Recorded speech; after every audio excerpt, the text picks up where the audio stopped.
and gentlemen, hopefully I didn't goof because the setup in our studio has been slightly changed. So welcome, Graham Hill, and welcome, dear audience, at your own screen to our show, where it is a friendly good morning, a friendly good afternoon, or a friendly good evening.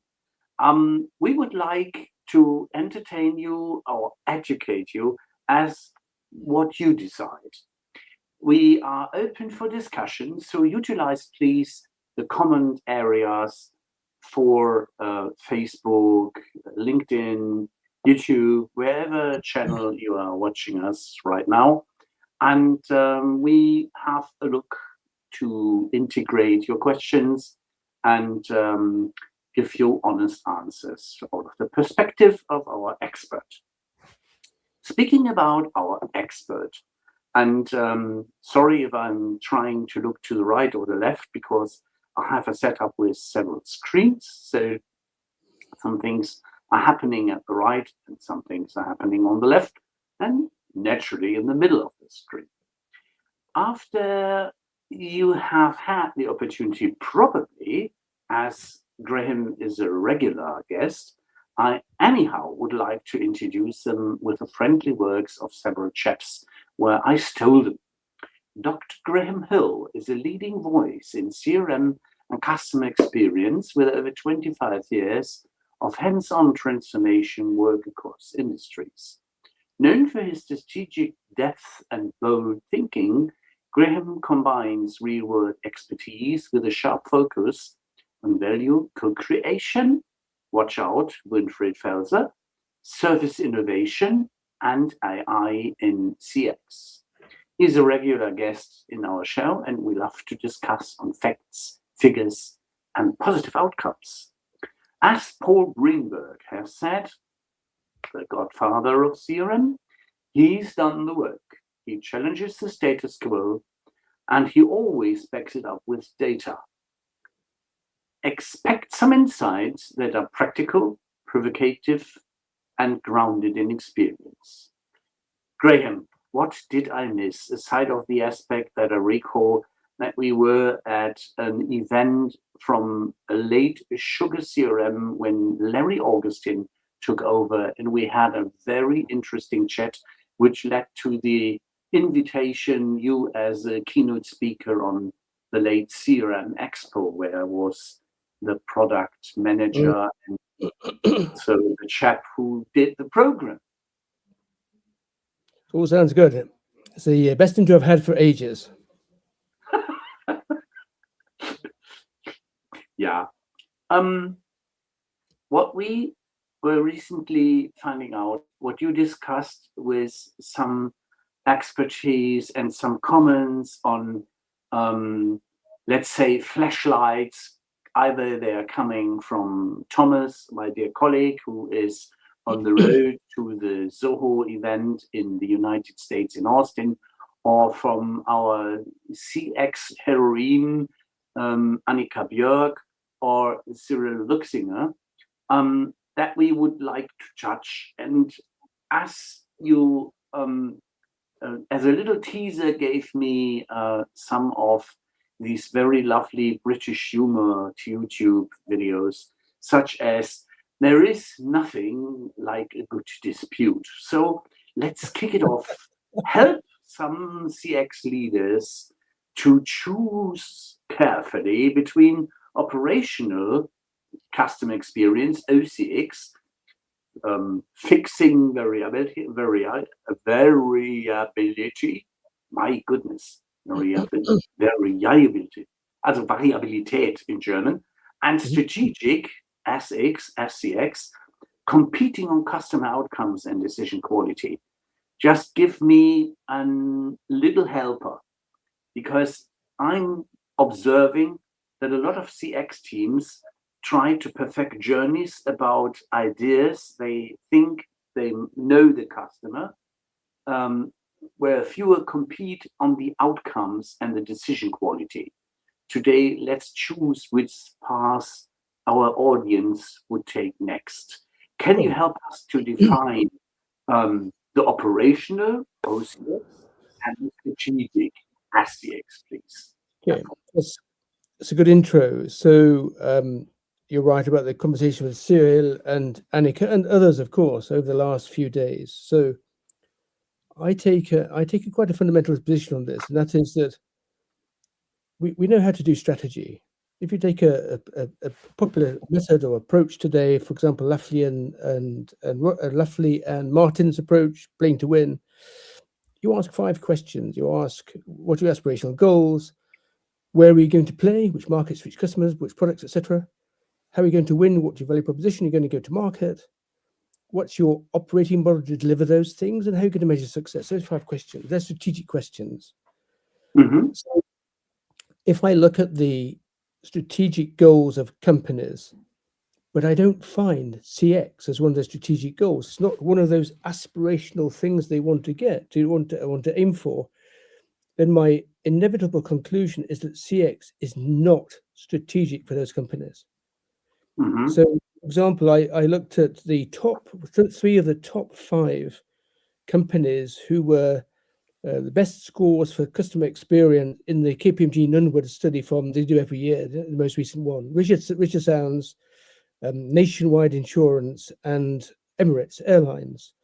Mm-hmm. Each of those had some mention of CX, but out of the top 5 strategic goals, only 2 of them had anything to do with CX at all. That was Richard Sounds looking to maintain its superior advice in its shops, and Nationwide looking to maintain its continuous presence in neighborhoods. Emirates didn't have a single CX thing on it at all, except for perhaps one tangentially, which was implementing Starlink in its site. But that wasn't why it was doing it. It's doing it as revenue. So, oh my goodness! Even if you look at the best customer experience companies according to KPMG Nunwood study, and it's a very, very good study, even they don't see customer experience as one of their strategic objectives. And so when I look at other companies, what I see is a divide. A small number of companies want to compete on a meaningfully differentiated customer experience better than the competitors. The vast majority, in other words, they want to play to win using customer experience. Mm-hmm. The vast majority don't want to do that. It's just an operational element of their operating model. They're playing to play. We know from lots of studies, for example, Michael Mauboussin's work at Consilient research work, Consilient Observer at Morgan Stanley. He's shown that these companies that only play to play revert to the mean over time. So by not competing on the experience, if you like, they're dooming themselves to not really winning through the experience at all. So 5% of companies, maybe less, are strategically oriented around the customer experience. 95% is just part of the operating model, and you run these things in very different terms. And that's my central thesis, that I see a lot of people talking about CX strategy, and my argument is, if your business strategy is competing on CX, that is your CX strategy. If it's not competing on CX, it's just an operational element, you should not have a CX strategy, because it detracts from your business strategy. It risks deflecting from what you're trying to focus on as a business, because it's not the key priority. And it's just people creating something that shouldn't really exist. Your job as a operational CX person is to align your capability development with your business strategy, not to create your own CX strategy. So it's either you have a CX strategy and that's your business strategy, or you have a plan to implement your CX aligned with the business strategy. That's it. There's nothing in between. Very well. That gives me only a slight opportunity to go for that question I have prepared, because I liked it. Give us your 1-minute litmus test. What tells you a roadmap is OCX parity versus SCX advantage? Okay, I think that's relatively easy to understand. So it's not about the roadmap. The roadmap is just a way to implement things. The roadmap is the consequence of creating a strategy. So rather than look at the roadmap, I'd look at the business strategy and say, look at your business strategy. Is Okay. it all about the customer experience? Is it all about identifying the customers that you can win with? It's about identifying a superior value proposition where you are competing on the quality of your experience, not other things, not cost cutting, not other things, just the quality of the experience. If that is what you have, then you have a strategic CX approach to business. If it is not in your strategy, then by definition, you are going to have an operational approach to CX, and therefore you're going to have a plan. That plan will say, okay, these are the things we want to focus on this year. We've got so much money to spend. Here are the priorities. Priorities should be fixing things that are broken rather than introducing new things. Certainly not, shouldn't be priority, shouldn't be technology. We'll talk about AI, no doubt, later. Fixing things that are broken because we know that broken things have a much higher influence on customers than making new things that are equally good. And then you're going to have a plan that to develop to sweat your capabilities you already have in the short term for ROI, to develop new capabilities that allow you to grow your business, align with your strategy, which is measured through NPV, and maybe a few experiments where you're not really sure what's going to go on in the future, where you need a bit of skin in the game to develop knowledge, skills, and experience, so that when you need to decide, do I invest in this experimental item? AI is a great example. Then I know enough about it to know what to do and how to do it. The 3 horizons model, in fact, from McKinsey. And it is interesting. Visiting a customer, consulting him in some implementation business, and the several groups which are present there, we had the discussion such as AI is a beautiful helping hand, such as I call it the elves from Cologne 2.0. Yeah?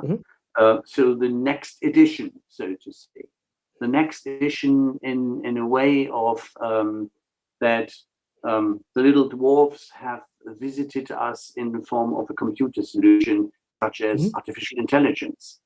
Now, my colleagues, yeah, die Heinzelmännchen from Köln, exactly. The translation also in good old English is the elves from Cologne.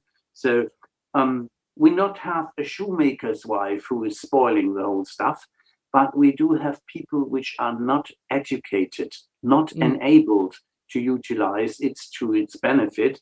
And so it's like a new toy for the boys. And if they want to goof, they can goof. So it is some stuff in between. But let's refocus on why CX programs stall by your perspective. I would like to give the starter as luckily you have not only published some very smart stuff in the past, but commented on your rich foundation of stories and articles you have published in your time at Customer Think, when it still was zero or in that period. Sorry, I have to silence my machine here, which is nastily making sounds. You need a sip of water like Mr. Bean. Yeah. What I wanted to go for is the touchpoint happiness versus the outcome success. Sure. There are a lot of colleagues we had already, such as those chaps which do a lot of customer analysis, customer happiness, customer satisfaction surveys and all that stuff, and they make a business out of it. Their CEO was quite critical on what to use to the advantage, because he said data is cool, but not go too much for CSAT or others. What is, by your perspective, if the CSAT journey can still fail at the customer's job to be done? What are your observations there? So there's a whole variety of questions in one. Let me try and boil it down to the key questions. So the key question goes back to the 1980s, which is to do with service quality. If we remember, people don't come for an experience typically. You might go to Disney for an experience, but most people, you go to your bank or your telco or your utility for an experience, you just go to get a job done. Mm-hmm. And you only go there to get a job done because you don't have the resources to do it all yourself, or it's easier to get their resources to help you. So you go to them to get access to resources to get your job done fast, easy, better than you can do it by yourself. Typical, it is the work of Coase that won in I think 1937 the Nobel Prize for Economics for this work on why do firms exist. So we go to firms to get stuff done. And then usually it takes more than one interaction. And those interactions, the sequence of interaction is the journey we have. The sum of all the journeys is the experience. So if I start on a journey, I've got a job to be done. I know what good Mm-hmm. looks like. I have desired outcomes in journey language. And I want to make progress towards the end point where I get everything I want done to my satisfaction. So if I start have an interaction with a company, I know how to assess whether it's going to work or not, whether to go on to the next interaction, whether to abandon, whether to go somebody else instead. And there are frameworks like justice theory that tells us I'm going to look at 4 things. I'm going to look at is the process appropriate to get towards what I want to get to? Mm-hmm. What's called procedural justice. It's going to look at is the outcome likely to become what I want to get out of it? So distributional justice. Am I being treated like a human, like a person, like a valued customer? Interactional justice. And am I getting the information I required to make decisions? Because journeys are all about decisions. It's not, we don't go into it for the sake of it, or it's just about how we make decisions that drive those things. The decision flow sits behind the journey flow. It's the atomic level. So am I getting informational justice? So we know how customers will assess these things. And so we look at, does it make sense? Am I going to get what I want? Am I getting towards my goal? Is the process appropriate? Am I being treated like a human? And am I getting information to make good choices? If the answer is yes, then I might go to my next interaction. But those interactions emerge out of the one you're doing now. It's not planned in advance. It's something you do regularly. If the answer is no, then I might pause and make a break. Or I might go somewhere else. Or I might decide, you know what, this really isn't working for me, so I'm going to abandon. And the funny thing is, although we're focused and obsessed, I would say, with functional outcomes, so functional jobs to be done, often the emotional jobs, how I want to feel about myself, are actually more important. So we've all abandoned a process, abandoned a journey in the middle, not because we couldn't see we were going to get to the end, but because we were treated like dirt. And that's not acceptable to abandon the journey. Or we've come back on another day when somebody else wasn't present. Which actually leads to another interesting thing that, we talk about relationships with companies. We don't have them large. It's relatively rare, but Liliander and Rue suggest it's less than 5% of people have relationships with customers from early research. Where we do have one, it's almost invariably with a person who's gone the extra mile to help us get something done, often against company policies. So we have a relationship with a person, not with a company, and not with a brand in that way. In fact, we don't care about most brands anyway. If 75% of them disappear tomorrow, we either would replace them or not even notice. That's Havas research. So we're fortunate in having Alex Mead, one of the people that I look up to the most, on the call, and he just left a great question. The personalization theater I want to throw in as a teaser. What's your take on that? The personalization theater. Okay, so personalization is a great thing. People say they want personalization, but people say when you look at the surveys and you dig down into the detail, they want the 3 R's. They want to be treated with respect. That means respecting me as a person and for all my custom in the past, not just for what I'm going to be doing in the future. That means I want recommendations that are appropriate for me when they are appropriate, not just all the time. But most of all, it means reinforcing the value I've already got from what I bought by helping me to get more value out of using it. So marketing tends to be mostly about acquisition. Let's hire a new customer, or cross upselling, on selling, and so forth. There's very little marketing about helping you to get more value out of what you've already bought, and that's really what I think of as engagement marketing. So all those things play a role, but again, we're not talking about relationships. We're not talking about loyalty either. Loyalty comes from somewhere else. We're talking about retention, repurchase, and a little bit of recommendation. I also have a little doubt on these, let's say, by some vendors promoted playbooks. These copy and paste playbooks, OCX best practice as are table stakes. CX requires explicit choices about which outcomes you will own. Give us your take on that one, please, before I go for a question we have live. Yeah. So playbooks are a great thing. The reason why is because if you think about the different sorts of decisions we need to make, and think about Dave Snowden's Cynefin model, some are clear. We know exactly what best practice looks like. What we have to do is categorize what we're looking at and work out what the best answer is. Some are complicated, so there are more moving parts. We need to analyze and decide what the best. We need to experts, usually a variety of them, to help us decide what to do. If you have a best practice, or even a common good practice, then a playbook helps to distill that into an easy-to-use framework that somebody who doesn't know about the best practice can take. So, when I worked with a UK credit card company many years ago, my job was to try and restructure their organization so they could become prepared to face the onslaught of Capital One. They were running 200 campaigns a year. Capital One was doing 90,000 marketing experiments a year, orders of magnitude more. You can imagine the fear that the board had whenever somebody mentioned the word Capital One in a board meeting. My job was to help prepare for that organizationally. But I wasn't going to touch things like card operations because that's a machine. That's a best practice. There's a playbook. If you get up a credit card company, there's a playbook to do that. We don't need to do that. But, so I have no problem with playbooks providing they're based on best practices. It's a great helpful thing. Yeah, I would like to use our dear audience a bit. Alex Mead is addressing, please read by yourself, Graham. He believed for years that CX should not even exist as a profession.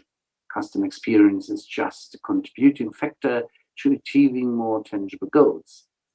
Example, acquiring more customers, retaining more customers, and gaining more revenue from customers, all happening at the most efficient operating cost.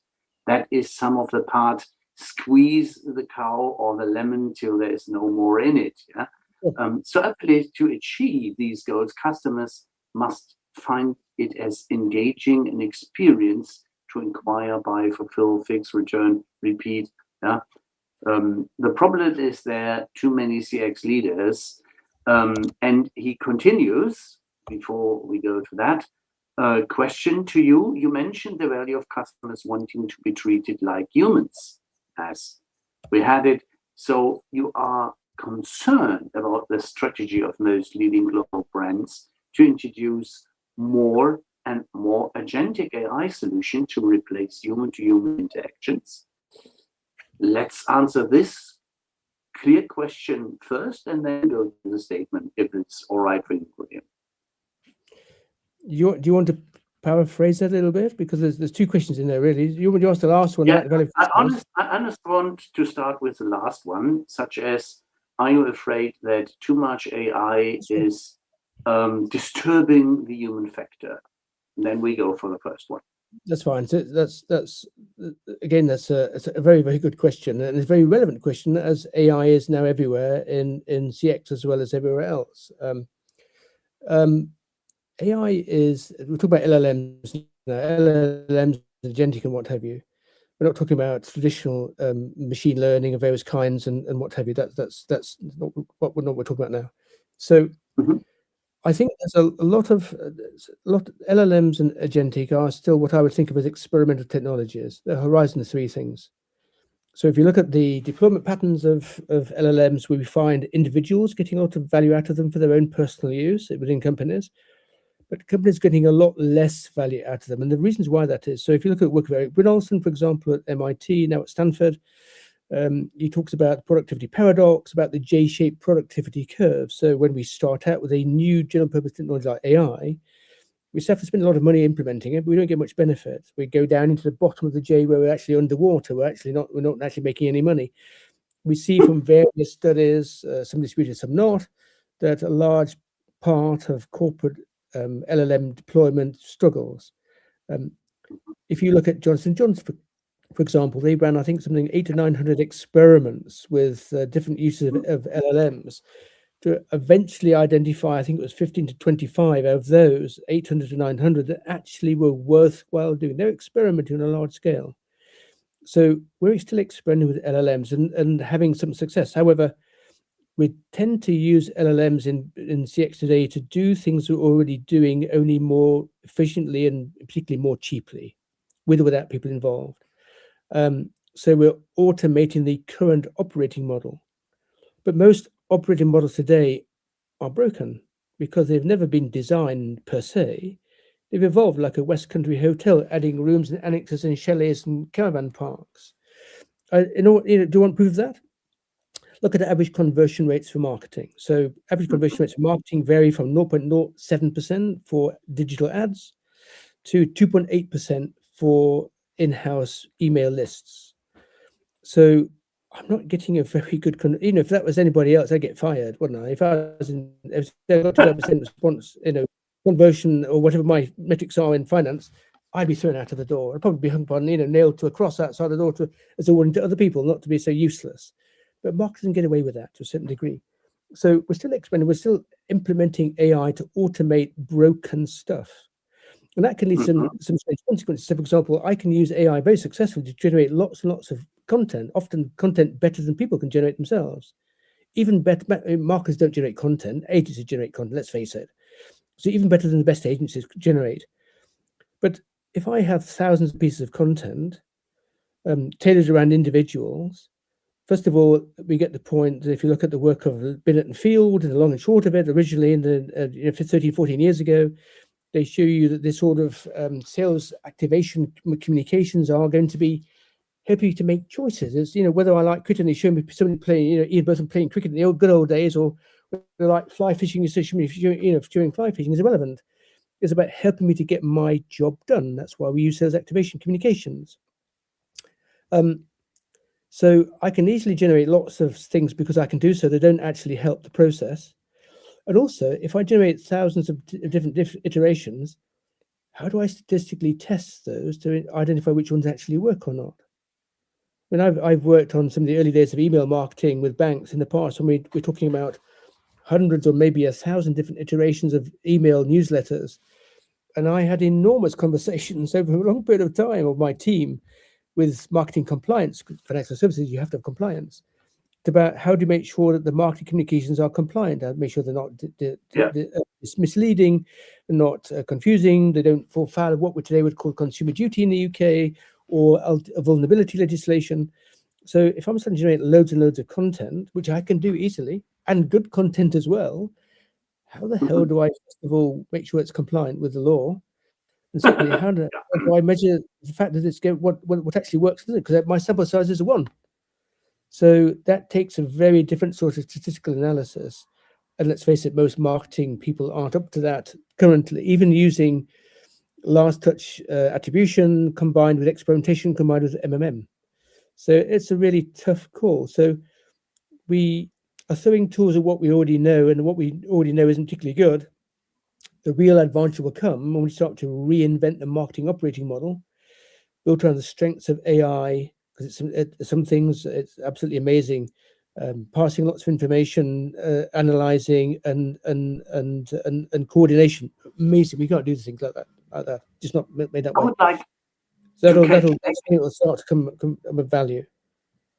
I'm grateful that Uli Krump is giving us several thumbs up on our discussion. I would like to jump in on Alex's first question again, and welcome Tony as well. Tony Kiskin, you know quite well, Graham has joined us, and there is another chap, Eckhard Böhme, who has some very valuable questions. Yeah. So we jump in on Alex ones here, that CX should not even exist as a profession, as he is more to the side of the AI approach, that here the customer is not respected very well. He's more or less the lemon or the cow, the lemon to be squeezed, the cow to be milked. in my words. Yeah, there's something to that, I think, there isn't there. So CX people, I mean, Alex is a true CX leader. There are not many people that I really, really respect in CX business, really not many at all. Alex and Ben Phillips are two of the people that I respect the most because they've had decades of experience at the leading large corporations. They know their stuff, and Alex's epic framework is a work of art. Simple, easy, powerful, amazing stuff. Everybody should look at it. CX roles exist because there's a gap. So if you think back to where customer experience came from, the different sources originally, in my view, came from the combination of CRM looking at marketing, sales, and service separately, and somebody need to bring them all together into one coherent experience for the customer. And then it all got kicked off with the experience economy being written in 1997 from memory, and then the whole thing exploded and became a big thing. So the fact that marketing, sales, and service are not coordinated and aligned and don't collaborate as well as they should do. I've had many conversations with marketers who really do not see eye to eye. Tony Kaskinen's work in 180 Ops is about building revenue ops as a way to do what CRM never did and what CX is failing to do, to integrate marketing, sales, and service into one coherent whole, driven by data and analytics. Another, again, amazing stuff. So the fact that it does exist indicates there's a gap that needs to be fulfilled. But the question then becomes, is a CX role the right one to do that? And my argument always has been that the CX role is often ceremonial. It has no responsibility or authority over touch points where you have with customers, marketing, sales, service, operations.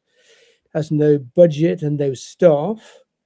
I worked with a UK telco. They had 5 people in CX and 200 people in marketing. And your staff describes what your power and your authority is in many ways. So they have to influence through soft power from the side. That's really, really hard. If you go talk to somebody in marketing about improving the customer experience, and marketing's got some targets to deliver and some campaigns to get out of the door and all the usual stuff, because they're always really, really busy, then often you don't get the time of day, even if you have some great ideas. So, and CX has always struggled to show the value, economic value, the shareholder value improvements from implementing it. People like Alex Mead and Ben Phillips, they had to do this. This is the bread and butter. I don't even need to think about this thing when I talk to Alex. It's automatic. He knows what's going on much better than I do, in fact. But for most of the CXs I talk to, they're so far removed from understanding how the customer experience drives shareholder value and showing that to the CFO in their own language. They don't care about NPS, they don't care about CSAT, they don't care about CES. They compare about sales growth rate and operating profit margins and retention rates and what have you. It often makes it for its own back because it isn't focused on how it drives value. And there's other reasons why it's so difficult as well. But that lack of power and authority and that lack of being able to show it creates value are 2 key drivers of why CX is a ceremonial role in so many organizations. I would love to share now a statement from Eckhart Böhme. He said CX and other functions should aid at helping customers make progress in life or business, and that's the only thing they care about. A self-serving attitude may grant short-term gains, but does not create a sustainable trust-based relationship where we are going to love to go for. What's your statement on that one? Yes, it's so. I mean, Eckhart is so true. It is a bit of a no-brainer, but it's worthwhile saying. Often marketing is, the customer is somebody with a target painted on their back, metaphorically speaking. So so we have targeting. In fact, targeting is the right person to target is the most important factor. Traditionally, 40% of the success in direct marketing comes down to targeting right customer. Timing is 30%, the proposition is 20%, and creative is 10% in the way it's measured in the past. So the customer is a target. But Eckhart's point, I think, is more fundamental, which is, as I said before, customers have jobs to be done. And they come to talk to us in order to get help, to get their jobs done faster, easier, and better, to get their desired outcomes. So making progress through your journey as a customer is really, really important. And often companies don't do much to help you make progress. They don't provide the information, they don't provide the content, they don't provide the tools to help you. what Bob Wixom at MIT CSR calls data wrapping. They don't engage in data wrapping in an appropriate way in order to be able to make sure you can get more of what you want to get to your end goal faster, and for the journey to be shorter, fast, and easy as possible. Let's not forget we have the peak trend end rule that we use to decide whether an interaction or whether a series of interactions actually works for us. So it has to get better over time, and the emotional P has to be the end when you finally get what you're coming for. If I'm talking to your bank, I mean, good luck with that. So I think it's exactly right. Your job as a customer experience person is to help customers make progress towards their goals. And their goals are getting their jobs done, getting their desired outcomes faster, isn't better than the alternative, which is doing it themselves or doing it with somebody else. But often people do it with somebody else. Question in that direction, if I'm not mistaken. People are doing and celebrating a lot of rituals. Name a celebrated CX ritual you would ban unless it is tied to a decision or outcome, and what should replace it?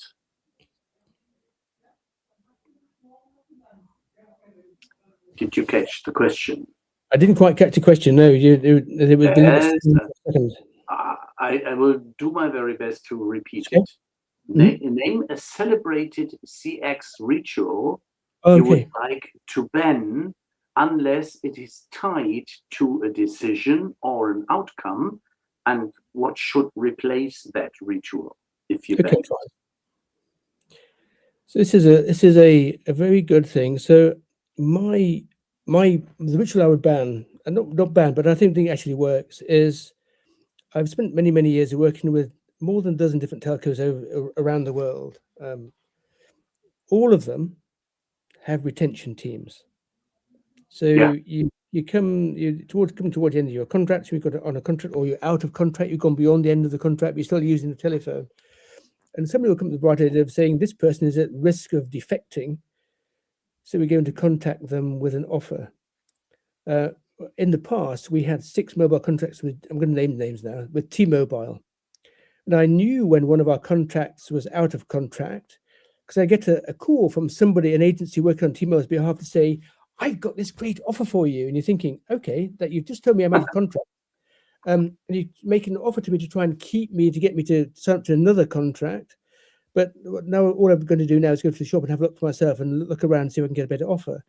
In fact, I wrote after one particularly bad series of interactions around a retention call involving multiple trips to my local T-Mobile shop. We radically downsized our holding of mobile phones. We went down from 6 mobile contracts, including my I1 roaming as well, which is earning €500 ARPU a month, and that's 10 years ago. So you can see, who was traveling around the world. We went down from a lifetime value of 20 years. I calculated at €112,000. Hallelujah. Down to a lifetime value of €12,000 by radically pruning away the things we didn't need, all triggered by a dumb as bread retention call and a really badly handled interaction in the T-Mobile shop. They lost €100,000 worth of calculated revenue. ARPU, free money. ARPU is free money, more or less, because I've already sold you the telephone. I've been there for 10 years. Through that combination of things. So I would not ban, but I would severely, really have a hard look at retention calls, retention teams and how they work. Usually when they call you, you already got one foot out of the door anyway. So it takes a big bravery to come back, and often you're not very satisfied either. So the funny thing is, with AI and with advanced analytics, I shouldn't be using it to identify people who are going to be at risk of churning. I should be using it to identify those interactions early in the life cycle that create a propensity to churn much later on. I should be fixing those things that are broken before they become a problem. That seems to be beyond most telcos, unfortunately. Yeah. And it is interesting, what you cannot see, Graham, is that we have a wave of interaction which is driving positive flow extra. So let's start with Tony, who has placing that statement as the statement is it's CX is the responsibility of the CEO. The outcomes of corporate culture, offering performance, and operating model. CX not an individual role. Do you agree? So the answer, as we would say in Deutsch, is Jein, ja or nein, yes and no. And for a very simple reason, ja, yes. If your business strategy is to compete on the meaningfully differentiated CX, a superior experience, then yes, it's the CEO's responsibility because it's the business strategy. If CX is not your business strategy, it's just an operational element, then no, the CEO shouldn't be bothered with that. They have other people to look after those things. It's an operational thing, and it's a really difficult thing to decide. Where the hell do I put the CX team? I'm not going to give them power and authority over marketing, sales, and service. I'm not going to give them a big budget and a big team, so they're going to be reduced to be similar role influencing from the side. Very, very tough gig to play. So I'm not going to argue about where we should put it because it varies on the company, and the individual going to play that role. Back to Alex Reed and Ben Phillips, wonderful, amazing people. I would hire them in an instant to do turnarounds or to work on CX stuff. They're 1 in 1,000, 1 in a million people. They're not like all the other CX people that I talk typically, certainly not in management. So yeah, if CX is your business strategy, you're going to meaningfully differentiate yourself using that, then it's CEO's job. If not, it's somebody else's job. Then let's play it a bit hard with Graham Robson. Graham is teasing us a bit in such way that if the CX platform vendors and marketing teams align themselves so strongly with CX, is that why do they do this if the function has so little power? That's a very good question, but I think there's an acronym that applies to that, a hashtag, and the hashtag is hashtag MRDA, Mandy Rice Davis Applies. And MRDA, Mandy Rice, is in the Profumo sex scandal in, I think it was the 1970s. Mandy Rice Davis was a model who was called before Parliament to testify, and somebody said something, and her response was, well, they would say that, wouldn't they? That's the Mandy Rice Davis Applies. So if your job is to sell CRM technology last year, and this year, CX has exploded onto the scene. So last year's CRM technology is now CX technology. So what I'm going to do, I'm going to align myself with those who are buying technology. Last year it's CRM, this year it's CX. I mean, a bit as being pejorative here, but it's just for the sake of it's a bit of hyperbole, for the sake of theatre. So I'm going to be aligning myself with those who are going to be buying CX, and we know that people buying technology, people are very big buyers of technology. On the assumption, if I buy technology X, then it will solve my problems. You know my favorite equation, don't you? OO plus NT equals EOO, one from the old days in PricewaterhouseCoopers. Old organization plus new technology equals expensive old organization. Microsoft CRM, Dynamics. If you look in their design for success, I think it's called, which is the implementation handbook methodology for implementing Microsoft Dynamics, right at the beginning, you have an amazing statistic, which is they say for every $1 you spend on their technology and data, you should be spending $3 to $4 on building out those complementary capabilities you need to make the technology work. Let's not forget that only 30% of the market is typically used, when even if you're paying for all of it. Another part of that should be spent on facilitating change in your organization, old world to new world. Then technology plus complementary capabilities plus change. The rest should be spent on facilitating transformation enabled by the operating model driven by those three things. So vendors' job is to put bums on the seats of their technology. They're going to focus on people buying technology on the assumption technology is going to solve their problems. It's not, and it's alone. It requires those other things as well. But there's a great cartoon by Marketoonist, Tom Fishburne, the wonderful cartoonist, Marketoonist. It has a row of dogs sitting on a table, marketing dogs. And they're saying, this year we're going to focus on our marketing goals. And one reports out and say, look, squirrel. So, the message is marketers often get distracted by technology baubles. Yeah. The latest new thing, rather than focusing on fixing the basics. There's a wonderful book written in 2004 by Barwise and Meehan called Simply Better. And the book is basically saying, fix all the crap that shouldn't be there in the first place. Make your experience, your services, before customer experience time, really. Make your service simply better. Fix all the things that are broken. It is a wonderful book. It is as relevant today as it was when it was written. Yesterday's CRM is today's CX. Today's CX is tomorrow's AI-driven CX. Same Here thing. you go. Now let's have another one from Tony.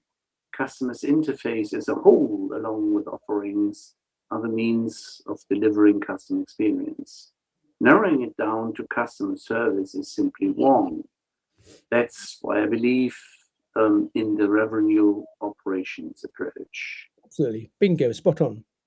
So I mean, in the Spot olden days, RevOps was sales, revenue operations, sales. Tony's vision is much broader than that. I've talked to Tony many times about this. This is why I'm such a big fan of what he's doing at 180 Ops. Tony's vision is that, CRM and customer experience in marketing plus sales plus customer service, it should all be part of one bigger whole, this revenue operations model. I think that's the right way to go. That's what CX should have been, but never turned out to be. Got hijacked by people looking at journey maps and VOC and other ephemera that are relevant really to the service we come for in the first place. So, I think Tony is exactly right. RevOps is how we should, or integrating these things should be how we do these things. That's where the money's going to be. It is extraordinarily hard. Marketing often doesn't talk to sales. Nobody talks to customer service because they're in a different town or a different planet, typically, or a different country.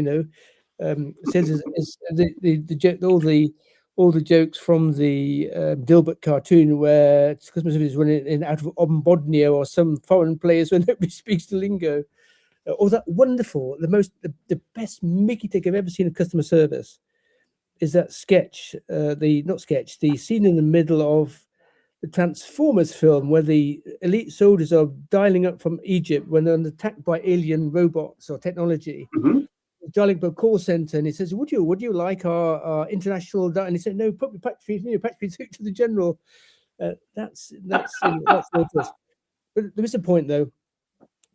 Service is not just customer service. I talk about service a lot. The service experience is not customer service experience. It's the service experience. Service is the exchange of competencies and assets, resources for the benefit of another. That's the definition of service. That's the SD logic definition of a service. That means that applies in marketing, that apply in terms of brand marketing, sales activation marketing, that applies in sales, that implies in service, but it also applies in all those, most customers don't care much about marketing, sales, and they have to do a service every now and again, but they don't care about marketing and sales. They care about the product in use. Does it do what I bought it for? We talked a bit about the 3 R's of personalization. Yeah. Respect, recommendations, and reinforcement of the value we already get from the things they've already bought. So, service is all of those things. It's not just customer service. And so what Tony's trying to do with the 180 Ops is exactly that. It's trying to make sure that every time we have a service interaction, whether it's a marketing, a sales, a customer service, or an operational product in use interaction, that the customer gets access to competencies, capabilities, and resources to help them get their jobs done. That's what it's all about. I thought it's about making progress. That is why I have the big smile, because he was our guest last episode. So Tony was pre-warned, and you gave us the hint that would be a marvelous opportunity to chit-chat with him on that model of revenue operations. Now, having said that, and that we have such a vivid discussion, I would drive, that's the reason why I have looked to the left. Some of our regular heroes, such as my dear friend Thomas, he is looking around the trust parameter from Edelman. And analyzing this, he argues that CX must pivot from function delivery to engines of trust, fairness, and local connection, such as to become more strategic. And it is the question I would like to place towards you, Graham. Do you operationalize trust as an outcome in strategic customer experience, metrics, decision, products, governance, and where do the OCX, SCX split on trust should go for? So I'm going to, like all good politicians, I'm going to answer a different question now, but it's related to the question you answer, which is, I don't see trust as being as important as Thomas and some others make out. It's become a popular talking point. So some time back when I was running GDPR for a UK telco, we spent a lot of time researching what we should have as our guiding principles for our data principles for the company as part of GDPR. So I looked at all the things around privacy paradox and trust with data, blah, blah, blah. And out of that came 5 factors, and those are quite indicative for us. The first of those was security. So are you keeping my data secure from people who should not have access to it, both internal and external? The second thing is transparency. Are you telling me what you're going to do with my data and who you're going to share it with? The third thing is control. Are you giving me control of it? What you can do with data as is inappropriate, not always appropriate. I don't always want it either. The fourth thing was improvement. Are you improving these things all the time? But the big thing was value. Am I getting something back in return for the data that I give you? So I give you some data, which I have to give you in order to provide a service, provide a contract. But if I give you additional data, I want something back, more back in return. This is sits behind data-driven personalization. The trust things around security, looking after my data and transparency and a little tiny bit of control, those things are things that I need to put in place. Otherwise, I'm not going to be in business with you in the first place. If I don't trust you with my data, if I have no idea what the hell you're going to do with it, and I don't have any control whatsoever over what you're going to do with it, then I'm not going to trust you enough to do business with you in the first place. So what we have is trust as a hygiene factor that has a threshold. If you don't cross the threshold, I'm not going to do business with you. I'm not going to do any more than the absolute minimum business with you if I have to use you in the first place.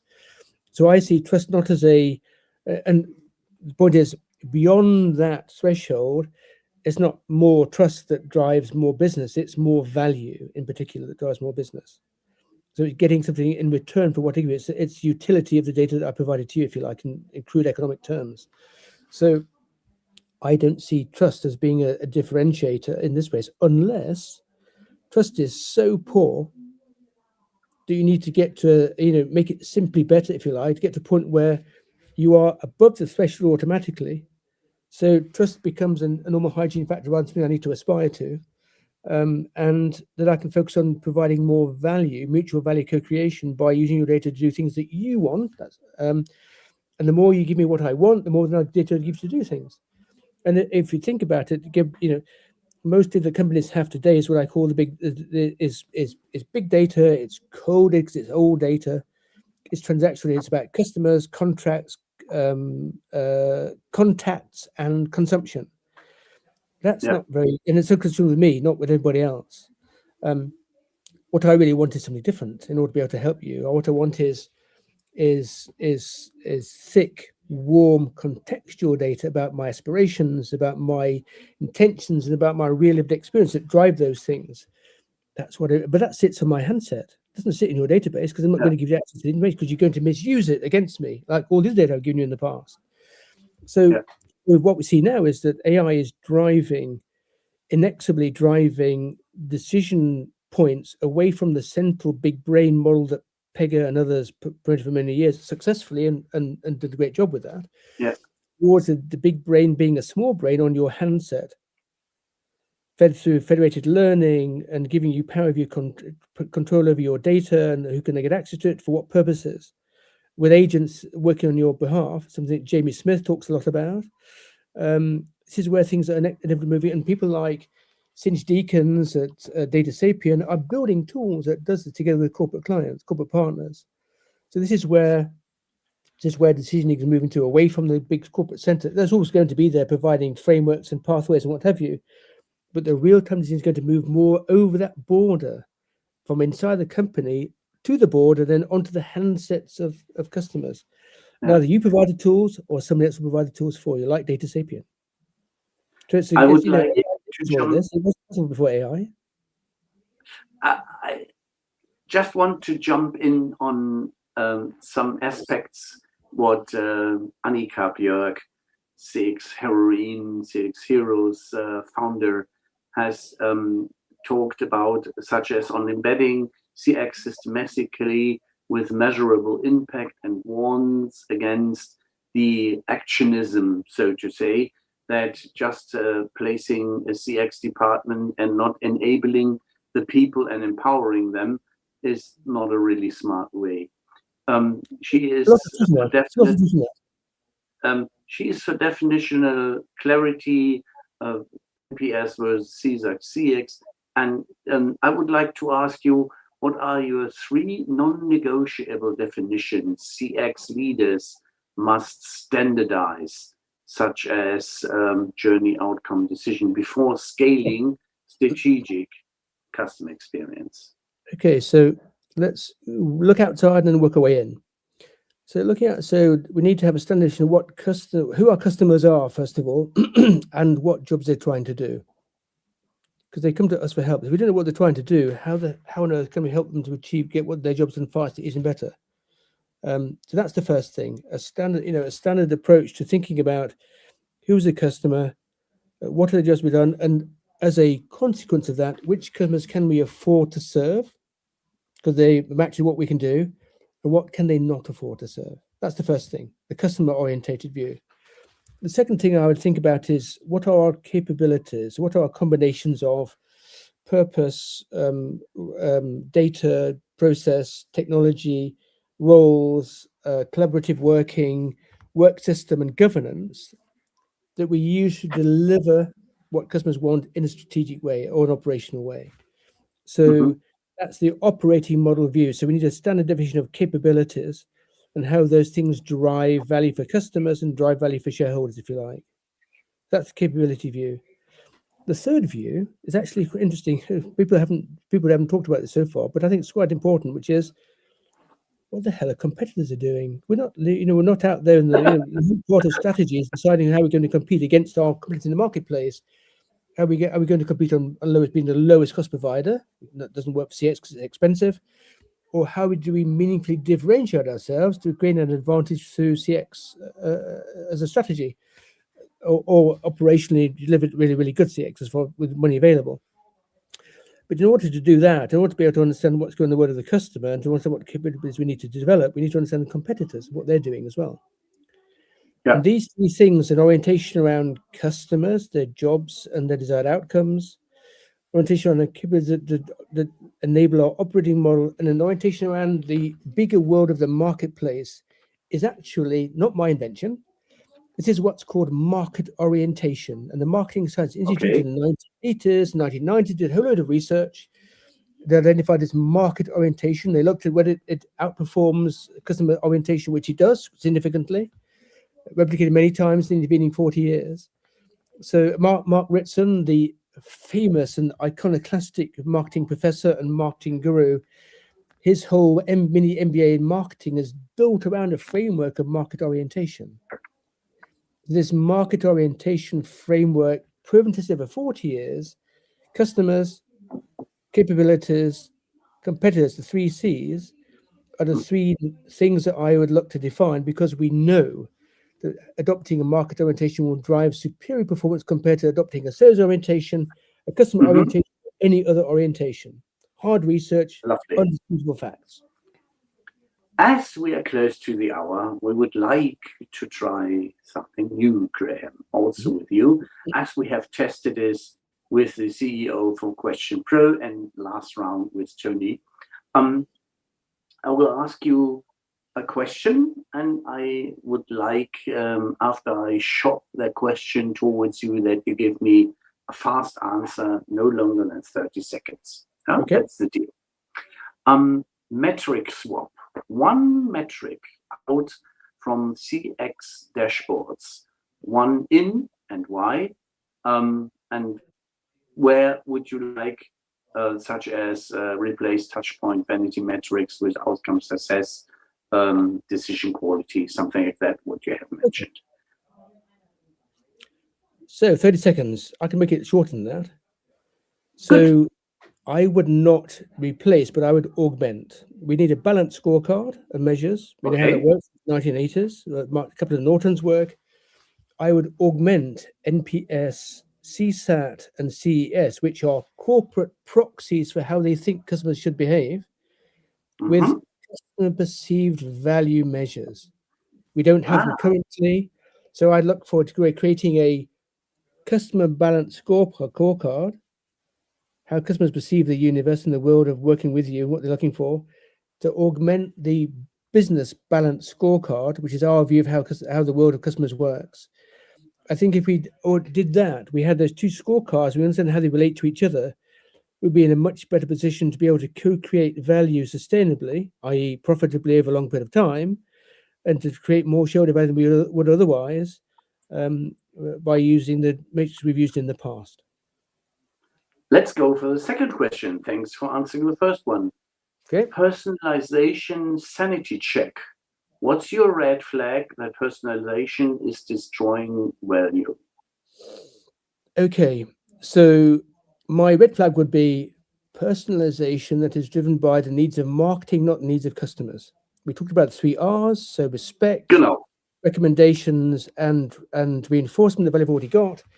If personalization isn't driven by those 3 things, it's driven by the needs of marketing, that's my red flag. I mean, 70% from McKinsey study from memory, 70% of customers say they want personalization like I've described.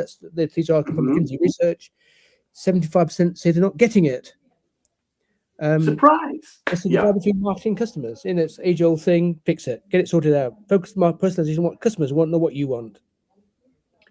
The second one, nicely answered. Now let's go for the third one. OCX, kill, pain, pick. The one defect most CX leaders should eliminate first in 2026. Okay, this is a good one. I'm going to be controversial, just for change. Okay. I would eliminate journey maps. Let me explain why. So yes. I saw a post the other day saying it was a CX doyen, female expert, talking about not Annika. Annika's wonderful, somebody else. Talking about what they would do in approaching a project, and they would say, the first thing to do is draw a journey map. I ran a project for a large European airline a little while ago. We analysed 24,000 verbatims to identify the key interaction points and the key jobs that were not being done well. That was part of a piece of work around transformation and network recovery. We did not need to draw a journey map. We needed to identify what the real problem points were and then identify, using Toyota Carter approach from Mike Rother, how we're going to fix them. The idea that you would start with a journey map for the sake of what I call mapping myopia is a real problem. People have generated this mapping myopia model where you need to draw a journey map. You don't. If you've got a problem to fix, find out what the problem is and use a structured approach like Toyota A3s and Toyota Carter to do that dynamically, interactively. Fix the problem. Start with the biggest one and work your way through the problems, sequentially. Don't waste your time with a bloody journey map. Yeah. I will embrace this, having had a lot of discussions with Phil Winters also on that topic. The German-speaking Europe Pulse. Complete the sentence for 2026. CX is... In Deutsch or in English? You are allowed to use both languages. Okay, fine. Let me think what it is. That's not an easy one to do in a short term. CX is... And CRM is an easy one. CRM is treating different customers differently. Okay. So CX is helping customers get their jobs done faster, easier, and better, profitably. Okay. And this is your statement for 2026. Yes, okay. I think it's a timeless. We take this. A timeless statement. Yeah. And the decision product ROI, yes. The challenge, the fastest data as a service use can to prove value in 90 days. What is your suggestion if you have a 90 days plan for our audience? What should they do? What should they do? Okay, fine. So simple framework. I would start with I would adopt a Toyota A3 approach. So I start with identifying a problem. Then I work with people to identify what that problem actually means. We all agree on the problem through a process called Nemawashi, walking things around the building. Then I identify quickly, I would identify facts and figures that describe that problem in more detail. Again, walking through different people around the building, engaging them, getting different perspectives on where we want to go. You complete your next part of your A3 sheet. Everything's on an A3 sheet of paper, rather than loads of presentations and loads of other stuff. Then I'd be setting stretch targets.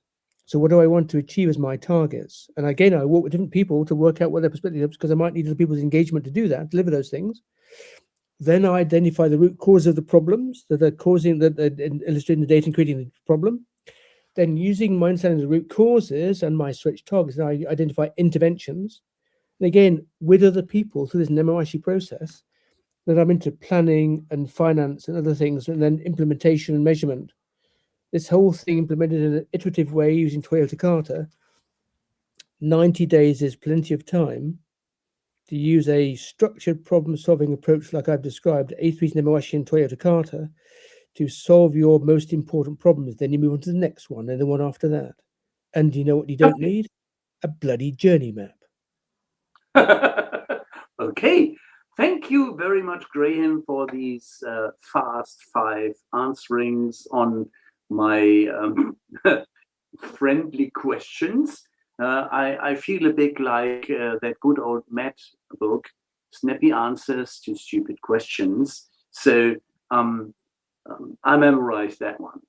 That's our CRMKonvo for today, dear audience. So sorry that we have to leave you alone now, but we have been over the hour for at least 7 minutes already, and this hour really flew by, and we enjoyed your interaction with us very much. To our guests, thank you for being such loyal and staying with us this week. And thanks, Graham, aka Dr. G, for joining us for another one, and looking forward to the next one. And for your time and insight, Graham. My pleasure. Tune in next week when we have an opportunity to dive into revenue intelligence with our dear friend Martin Schneider, who has been joining for now 1.5 years, if I'm not mistaken, constellation research. And in his journey through several organizations in vendor-specific and solution-specific areas, has gained some valuable insight on that specific revenue intelligence part. And I would like to encourage you, join us therefore next week, and a friendly waving to our audience before we go backstage. And thank you very much. It was again a pleasure to have you all here and to have such vivid interaction. Thank you, and looking forward for next Tuesday to meet you all again. Now I press the button.